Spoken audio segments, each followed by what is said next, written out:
That's an open bite. That's exactly what that is. I mean, that's why the teeth are open, because it's an open bite. But there is some weird things that cause it. So let's go ahead and discuss. You see, if you look closely, her bite in the back is actually pretty good. It's biting together and everything, but her mouth in the front is just...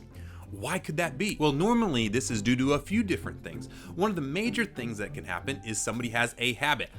They're sucking on their thumb for too long, they got a binky, sucking on their lips too long. And so what happens is, just like in braces and moving teeth, we move teeth with light continuous forces over time.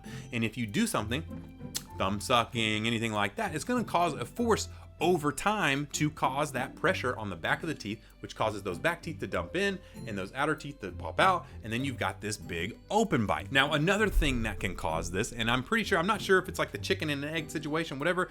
I don't know if it caused it or if it's happening because she has the open bite, but she has what we call a tongue thrust. Now, if you don't know, when we're kids, we have this thing called an infantile swallow. When you're trying to get your milk from your mom and everything like that. And so what happens is, when you swallow, you would push your tongue to the front of your mouth. And that's how you would swallow. And then that actually just kind of genetically, randomly one day just transitions into an adult swallow, which is how you're supposed to swallow. Now, this is actually where you're supposed to put your tongue, right there on the tip of your roof of your mouth. You're supposed to press there, and that's where you actually swallow from.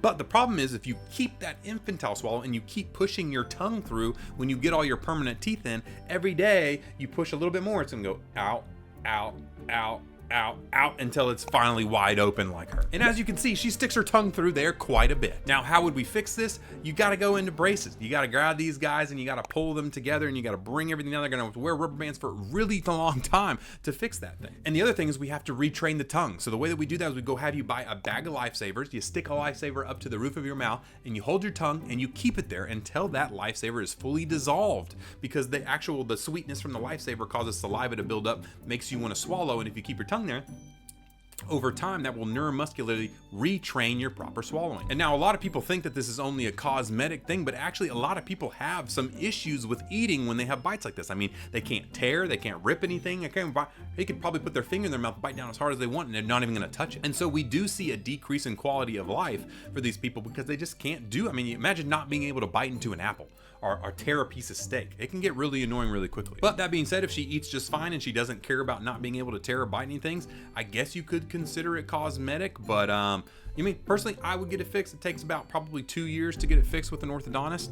And yeah, either way, don't have your kids keep their binkies or thumbs or anything like that in there, because eventually it will cause a big opening like this and cause a bunch of problems. So hope that helps.